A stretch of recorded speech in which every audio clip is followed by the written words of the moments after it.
Bonjour tout le monde, j'ai ressorti le pull roulé, il fait si froid. Bon, je vous retrouve aujourd'hui pour une nouvelle vidéo, comme vous le voyez, et dans cette nouvelle vidéo, je vais vous présenter mes derniers livres lus.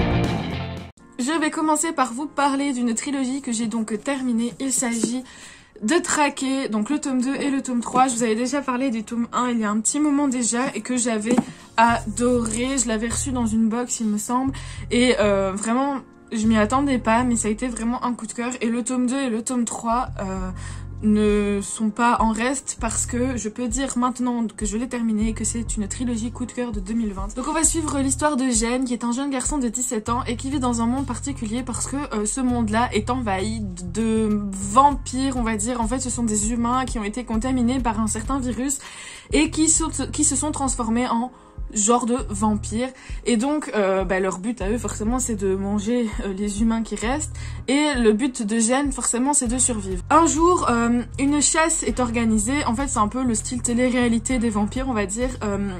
Ils ont la possibilité d'être tirés au sort pour aller participer à une chasse d'humains.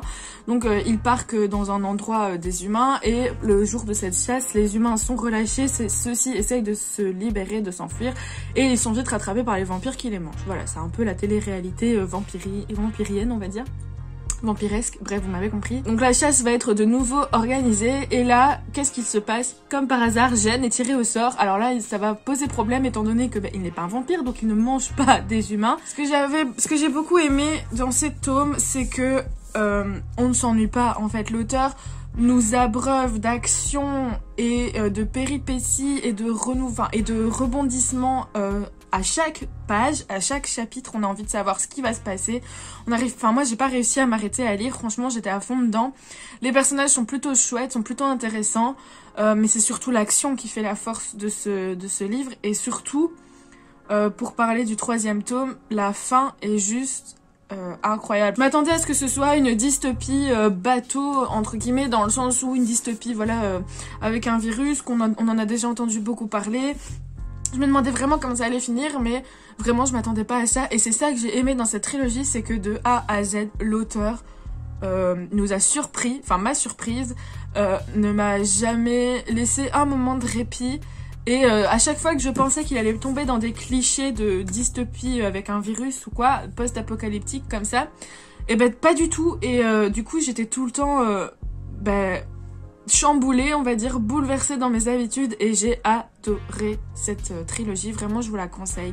Si vous aimez les trilogies dystopiques, post-apocalyptiques, avec des vampires, etc. je vous la conseille parce que vraiment elle vaut la peine d'être lue. Je vous présente maintenant un livre que j'ai lu en liseuse. Il s'agit de Emmuré, écrit par Alex Bell. Alors, pour vous raconter un peu l'histoire, on va suivre Sophie qui est une jeune fille qui, comme toutes les autres, a un meilleur ami et elle va boire un café avec son meilleur ami qui s'intéresse beaucoup à tout ce qui est spiritisme, etc. Et donc pour s'amuser, il a téléchargé une application de planche Ouija sur son téléphone et donc dans le café il veut y jouer. Bref, la super bonne idée j'ai envie de vous dire. Donc Sophie elle est pas très pour, mais bon elle suit quand même. Qu'est-ce qui peut y arriver? Qu'est-ce qui peut leur arriver? On se le demande. Ils commencent à jouer à ce bazar là et là ils appellent, enfin le fantôme qui leur parle. Sophie se rend compte que c'est Rebecca, sa petite cousine, qui est décédée assez jeune dans des circonstances assez particulières. On n'en sait pas trop. On sait pas trop comment est-ce qu'elle est décédée en fait. Et donc voilà, et il se passe des choses assez étranges dans le café à tel point qu'il commence à prendre peur et Sophie croit voir un fantôme et là ils arrêtent de jouer. Et le soir même, malheureusement, son meilleur ami décède aussi dans d'étranges circonstances. Sophie, forcément, vous en doutez bien, elle tombe un peu en déprime et donc elle décide de partir chez son oncle, là où sa cousine est décédée, pour essayer d'enquêter sur ces meurtres parce qu'elle pense que c'est lié à la mort de son meilleur ami. Et là-bas, il se passe des choses assez étranges, donc elle va faire la rencontre de son cousin et de sa cousine encore en vie qui sont plus âgés et qui ont le même âge qu'elle, il me semble. Enfin, voilà, dans ces eaux-là. Et là, il va se passer des choses assez étranges. Elle va commencer un peu à se méfier de tout le monde. Et bah voilà, comme je vous dis, il va se passer des choses assez bizarres. Alors, que dire de ce livre? Je l'ai beaucoup aimé. Je l'ai lu dans le cadre du Pumpkin Autumn Challenge. De toute façon, je vous ferai une vidéo récapitulative du Pumpkin. Mais j'ai lu dans le cadre du Pumpkin. Et donc, je trouvais qu'il tombait bien parce que, clairement, il m'a fait flipper. Parce qu'il regroupe deux choses dont j'ai le plus peur. Enfin, oui, j'ai peur, ça me met mal à l'aise, quoi. Les vampires, pas du tout. Les esprits et les poupées.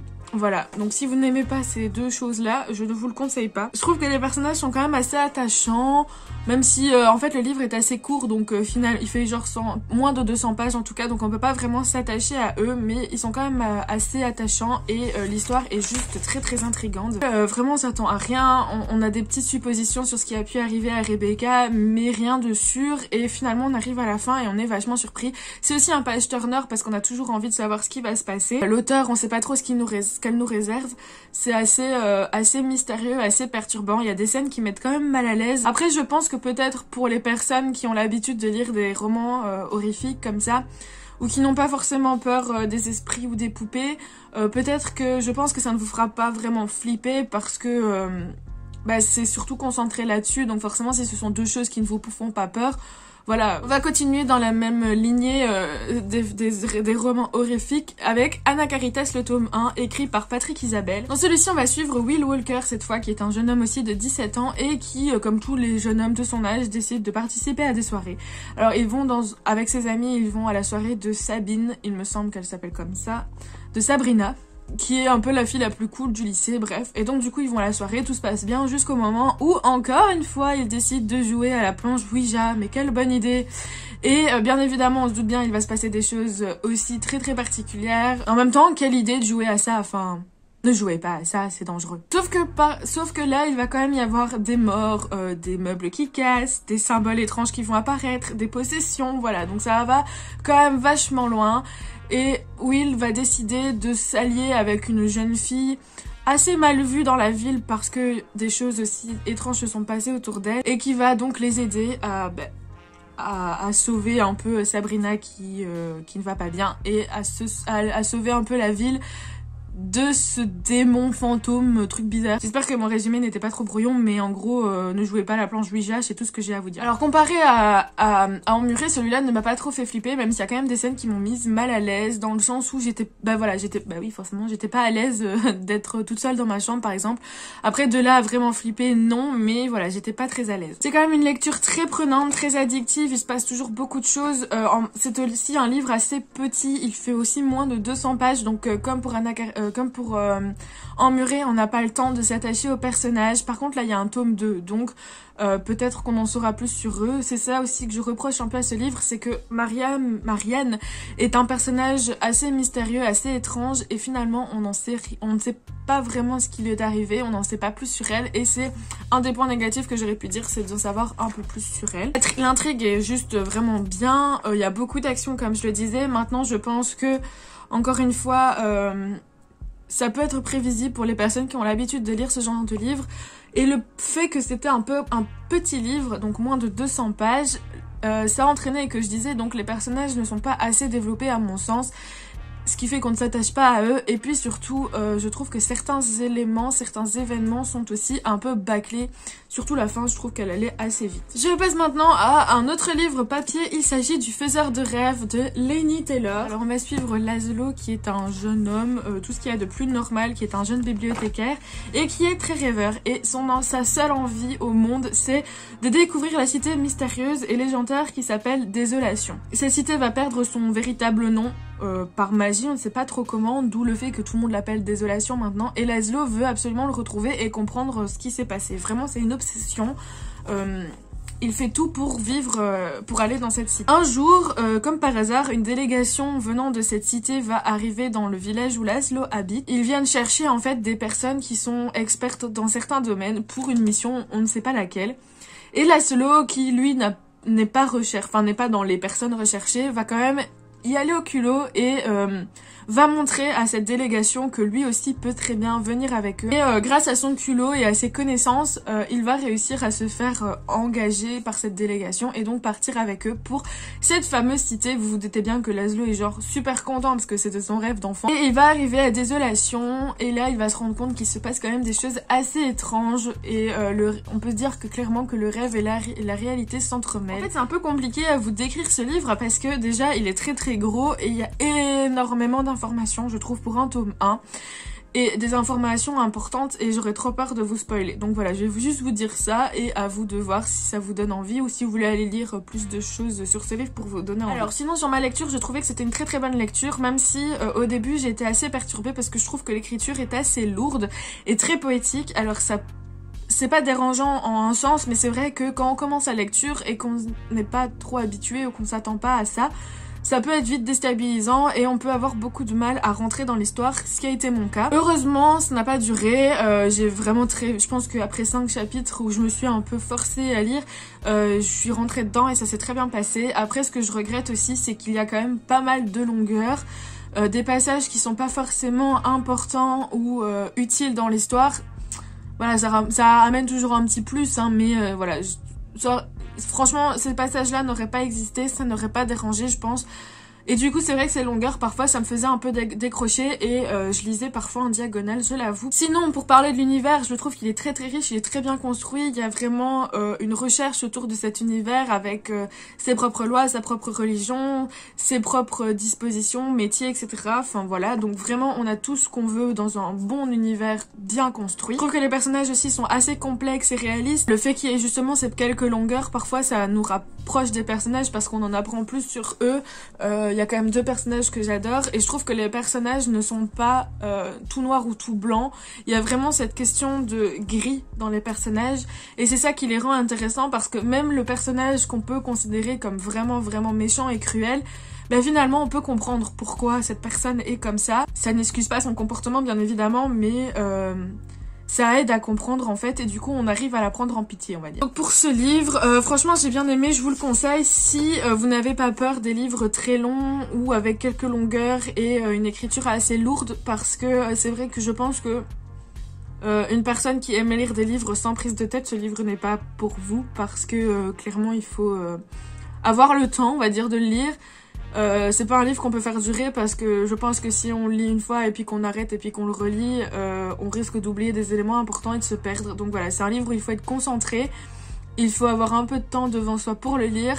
Et voilà, mais sinon je vous le conseille, il est très bien. Et enfin je vais vous parler du dernier livre que j'ai lu sur ma liseuse. Il s'agit des Chroniques de Makela Lane, le tome 2, donc c'est Fièvre Rouge, écrit par Karen Marie Monard. Alors je vous avais déjà présenté le tome 1, donc là on suit toujours Mac, c'est toujours hyper agréable, j'ai beaucoup aimé ce personnage, je l'adore tellement. Ce livre je l'ai beaucoup aimé, même si je trouve qu'il est moins bon que le tome 1, mais c'est très relatif, hein, je veux dire ça se joue à rien. J'ai trouvé qu'il était un peu lent au début, mais heureusement ça passe vite parce qu'on arrive très vite dans l'action. Après, c'est lent dans l'action parce que c'est très psychologique, je pense. On suit surtout Mac et ses états d'âme et ce qu'elle pense de tout ça et comment elle fait pour survivre. Enfin voilà. Donc en soi, c'est pas dérangeant. C'est vrai que si on s'attend à plus d'action, le début va nous paraître très lent, mais en soi, ça passe très bien. Alors, les points positifs de ce livre, c'est bien évidemment Mac, qui est un personnage incroyable, je l'adore. L'univers qui est toujours aussi dingue, enfin voilà, les créatures et tout, vraiment c'est hyper bien détaillé et on s'y croirait vraiment. Le livre est hyper addictif, encore une fois... même si l'action n'existe pas trop au début, on a quand même toujours envie de savoir ce qui va se passer parce qu'on sent qu'il se trame quelque chose, même si on sait pas quoi, et on a toujours envie de savoir. Il n'y a pas de romance, et ça, je tiens quand même à le souligner parce que c'est une beat-lit, donc j'ai l'impression quand même que c'est un peu rare qu'il n'y ait pas de romance dans les beat-lit, mais là il n'y en a pas, en tout cas pour le moment. Puis après c'est vrai que je disais que l'action était quand même assez lente à arriver, mais une fois qu'elle est là, elle est là, et on peut pas s'arrêter quoi, et on est à fond dedans, et on a peur pour nos personnages, et on se demande ce qui va arriver, enfin vraiment ce livre ouais, j'ai vraiment beaucoup aimé. Mais un des points négatifs que j'aurais à dire, qui est assez gros pour moi, et j'espère que ça va pas continuer comme ça par la suite, c'est le personnage de Barons. Alors autant je le trouvais chouette dans le premier tome parce que il est des Mac et tout, et puis il est assez mystérieux comme personnage, donc il est assez intéressant. Autant dans le deuxième tome il m'a énormément énervé parce que en fait il est hyper possessif et hyper sûr de lui et il ne laisse rien passer à Mac et il ne lui dit jamais rien. Et donc forcément, elle fait des conneries parce qu'elle y connaît rien dans ce monde, il lui explique pas les choses. Et donc elle essaye de faire les choses par elle-même, sauf que comme elle y connaît rien, forcément elle fait des bêtises.